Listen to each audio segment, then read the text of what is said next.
Good morning. We need to begin our Bible class this morning here in the auditorium, and so those of you who are having those great conversations, if you'll move those outside the room, that would be great.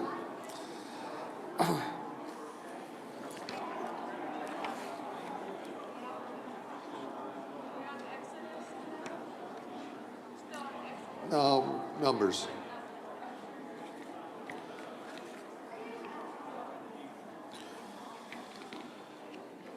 So Tommy said something this morning about we having to be flexible. You were probably expecting Larry Carvel to teach this morning. He was lined up, but he and his mom both have COVID. So please keep them in your prayers. So we've done a little bit of shuffling in the order again. It's the second time we've been hit with this. This morning, we're going to skip the lesson that would have normally been this week. Larry has prepared that lesson, and he'll do that. Hopefully, he'll be well enough to do that next week.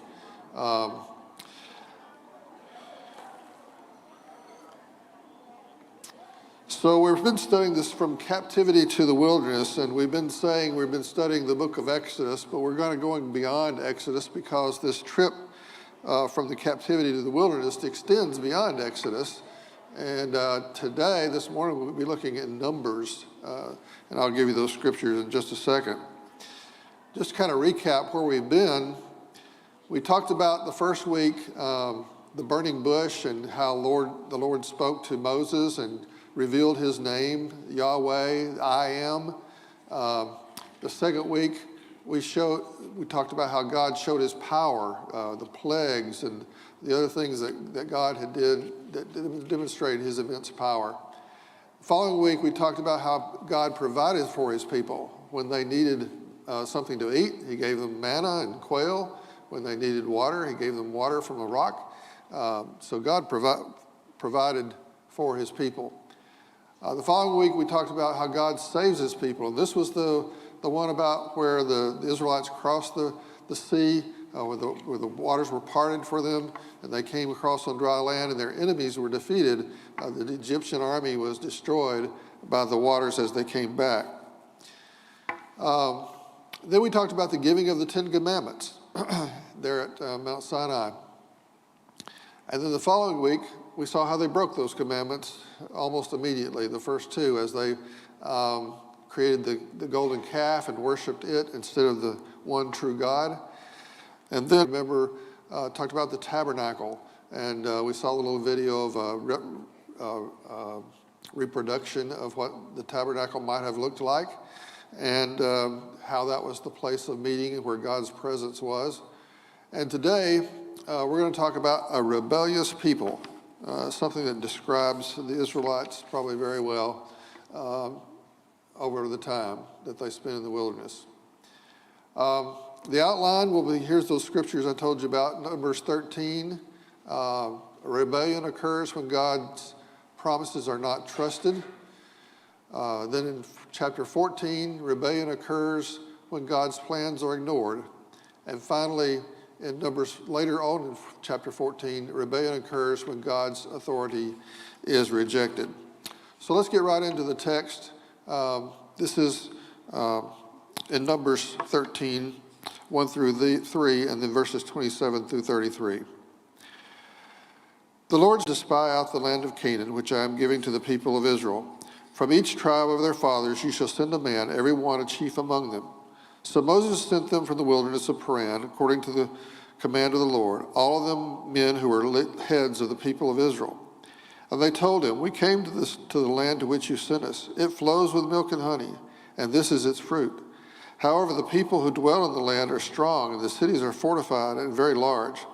And besides, we saw the descendants of Anak there. The Amalekites dwell in the land of Negeb. The Hittites, the Jebusites, and the Amorites dwell in the hill country. And the Canaanites dwell by the sea and along the Jordan. But Caleb quieted the people before Moses and said, let us go up at once and occupy it, for we are well able to overcome it. Then the people who had gone up with him said, we are not able to go up against the people, for they are stronger than we are. So they brought to the people of Israel a bad report of the land that they had spied out, saying, "The land through which we have gone to spy it out is a land that devours its inhabitants, and all the people that we saw in it are of great height. And there we saw the Nephilims, the sons of Anak, who came from Nephilim, and we seemed to ourselves like grasshoppers, and so we seemed to them." So that's the report of the 10 spies, the 12 spies that went out into Canaan to look at the land, and we're going to talk about that report.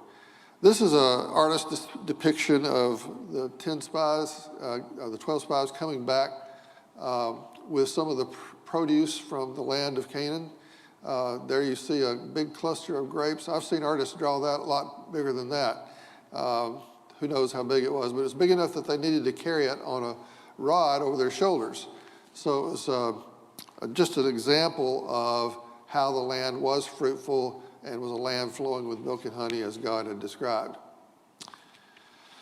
So God had told them to send men to spy out the land and carry weight with the people of their tribe, and they could present a good report and convince all the people to come.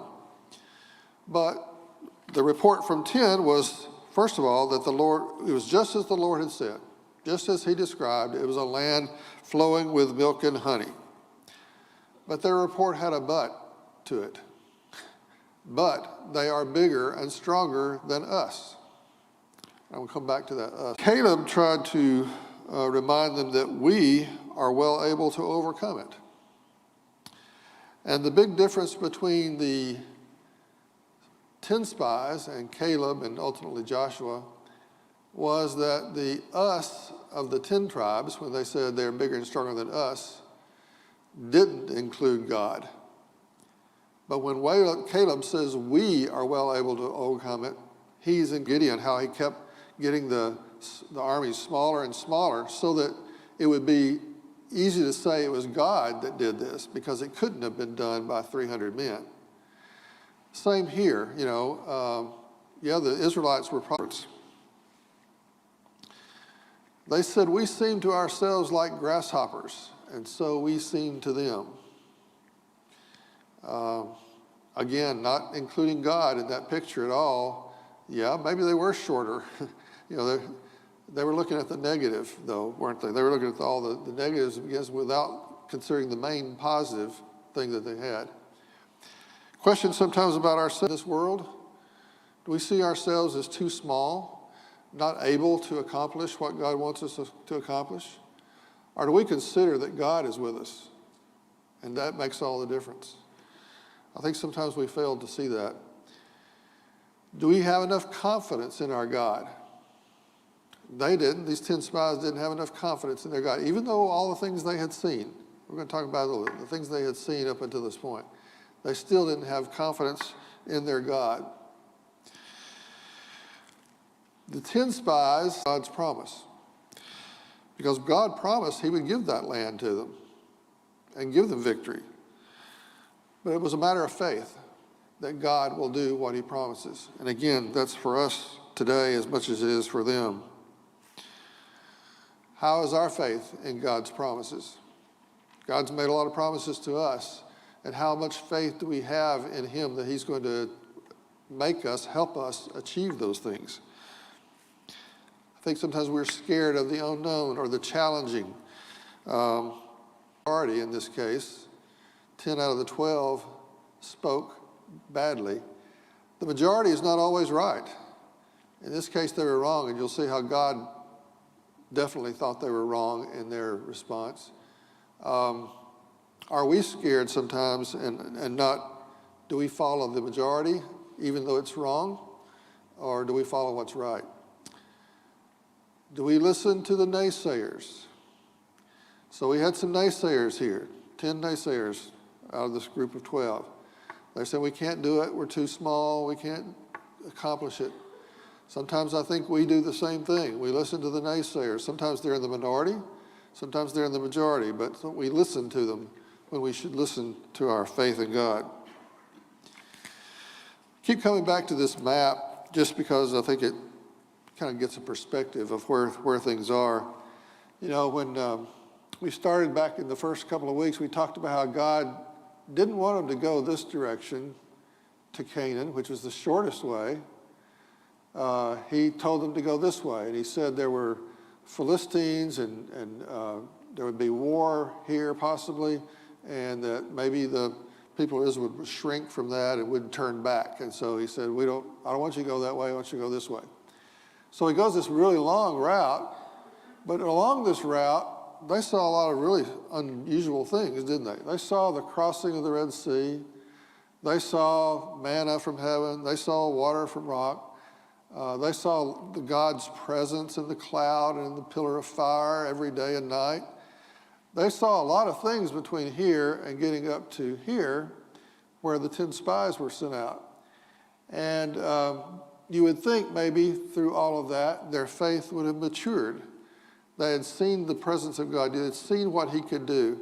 Not to mention what they saw before they even started this trip with the 10 plagues in Egypt and how God had demonstrated his power there, including the death of the firstborn. So a lot of things happened between there, up here and here that would have you would have thought would have made this people have a lot of confidence in God, know that God does keep his promises, that God does have all the power and would accomplish, but apparently not. They got to this point and they're still weak in their faith, which is something for us to consider about our faith and how is it maturing as we see God act in our lives and as he acts in the lives of others around us. Do we mature in that process? Our next text comes from Numbers 14, 1 through 4. Then all the congregation raised a loud cry, and the people wept that night. And all the people of Israel grumbled against Moses and Aaron. The whole congregation said to them, "Would that we had died in the land of Egypt, or would that we had died in this wilderness. Why is the Lord bringing us into this land to fall by the sword? Our wives and our little ones will become a prey. Would it not be better for us to go back to Egypt?" And they said to one another, "Let us choose a leader and go back to Egypt." Can you believe it?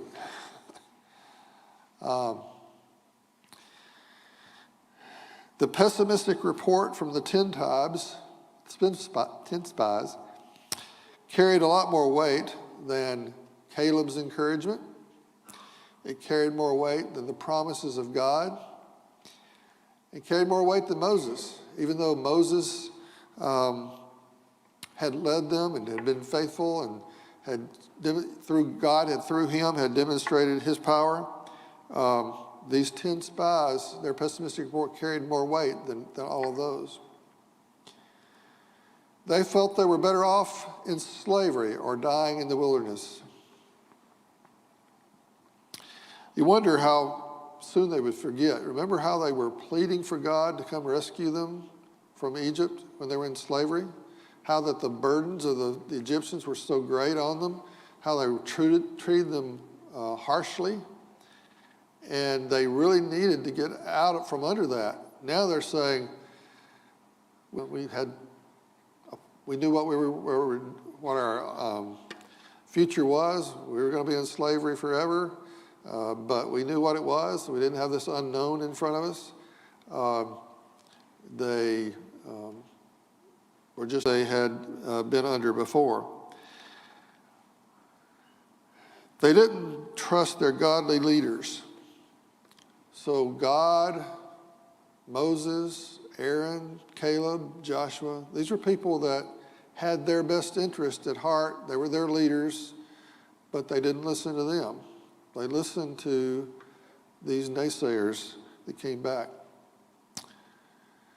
Said they wanted a new leader that would take them back to Egypt.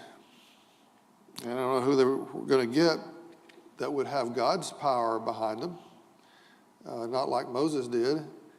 And so that was probably not very smart of them.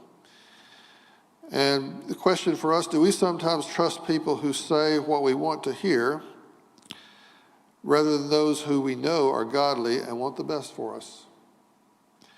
Remember when you were a teenager and you didn't think your parents knew what was best for you, Maybe when you got a little older, they got to be wiser all of a sudden for some reason.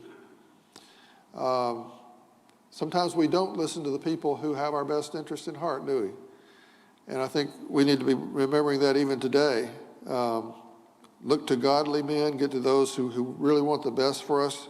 Listen to them rather than the naysayers, the one that want to say something negative.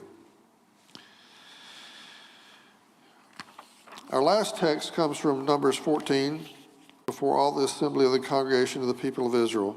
And Joshua the son of Nun and Caleb the son of Jephunneh, who were among those who had spied out the land, tore their clothes and said to all the congregation of the people of Israel, "The land which we passed through to spy it out is an exceedingly good land. If the Lord delights in us, he will bring us into this land and give it to us, a land that flows with milk and honey. Only do not rebel against the Lord, and do not fear the people of the land, for they are bread for us. Their protection is removed from them, and the Lord is with us." But the glory of the Lord appeared at the tent of meeting to all the people of Israel. So sort of in a show of humility, Moses and Aaron fell on their faces before the assembly. They put themselves prostrate on the ground. Desperately, they wanted them to reconsider their conclusions from the spies. And Caleb and Joshua, 2 of the 12, says they tore their clothes, which was to these people. They tore their clothes and pled with the people not to rebel, and pled that God would give them the land. Joshua made a comment, Caleb made a comment, said, the Canaanites will be bread to us, i.e. we will devour them rather than be devoured. Earlier in one of the texts, it said that the 10 spies reported that the inhabitants of Canaan devoured those that came against them. And Caleb's saying, no, we will devour them. They will be bread to us. We will be able to devour them because, again, he's including God in the equation. Caleb and Joshua feared that God's punishment for this rebellion and were pleading to give them a chance to repent. Please don't rebel against God, they said, because they knew that God's wrath could be really severe and there would be great punishment if they didn't trust in God. And yet they did not respond well. In fact, they wanted to stone them. And the only thing that stopped them from stoning them was the Lord appeared to the people of Israel at the place of meeting, probably in a cloud. Amazing how they want to stone the people that want the best for them. They want to stone the people that are there trying to do what's right for them. They were not only rejecting their leaders, but they were rejecting God. And God didn't react very well to that. The people would get their wish. They said, we have died in the wilderness. Well, that's what's going to happen. Everybody over 20 years old, except for Caleb and Joshua. Those were the only two of the older generation that would see Canaan, and all of those under 20 could see it. So their children would see Canaan and the promised land, but all the other people were going to die in the wilderness. They're going to get just exactly what they wished for. That's what I just said.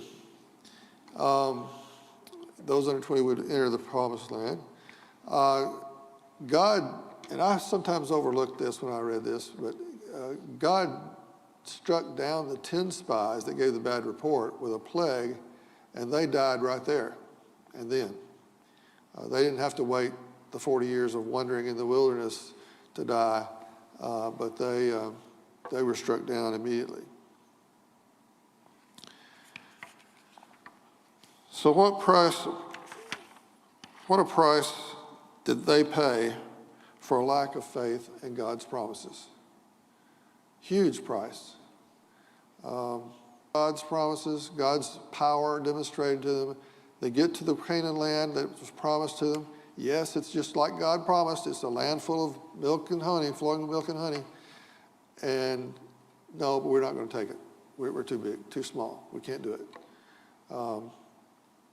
And they paid a huge price for balking there at the land of Canaan. Just when they were ready to take it, they'd come all that way. And God had led them there, ready, right at the edge, and they refused. So what prices do we pay for our lack of faith? A lot of missed opportunities, a lot of impact for the kingdom. We have to have our faith totally in God so that when those opportunities and things come, that we're right on the edge of them, we don't back off and say we're a little scared. We're afraid it won't work. Whatever program it is, it'll fail. We have the naysayers, and so we never achieve what we need to achieve through God and His power. And we do that. We talk about the Israelites having seen all these demonstrations of power of God, and yet they didn't have the faith. I know each one of you can look back on your life, and there are moments when it's so obvious that God intervened and did this for you. And you know that of the other people that are around you, how it's happened with them as well. So maybe we didn't see the parting of the Red Sea. Maybe we didn't see the plagues. Maybe we didn't see the manna falling from heaven. We've seen God's power demonstrated. And so, and we've got Jesus. And so, whatever faith we have, it needs to mature and go stronger as we see these things in our lives and as we mature through our lives. Questions anybody has, or any comments that you'd like to make about what we've talked about? Yes, Jim. I think one of the prices that we pay for lack of faith is unnecessary anxiety. Yeah. Whether it's about life or whether it's about dying. I just think if we have more faith in God's promises, we have confidence in what heaven is and how it's going to be, and we're excited about that. And so death isn't an anxiety for us. And yeah, I just think that we do pay prices. So if you couldn't hear Jim, he made a very good point, that one of the prices we pay for a lack of faith is the anxiety we endure worrying about things, whether it's dying or events in life or the pandemic or whatever it is, our jobs, security, those kinds of things. We have this anxiety because we don't have as much faith as we should. Good point. Other comments?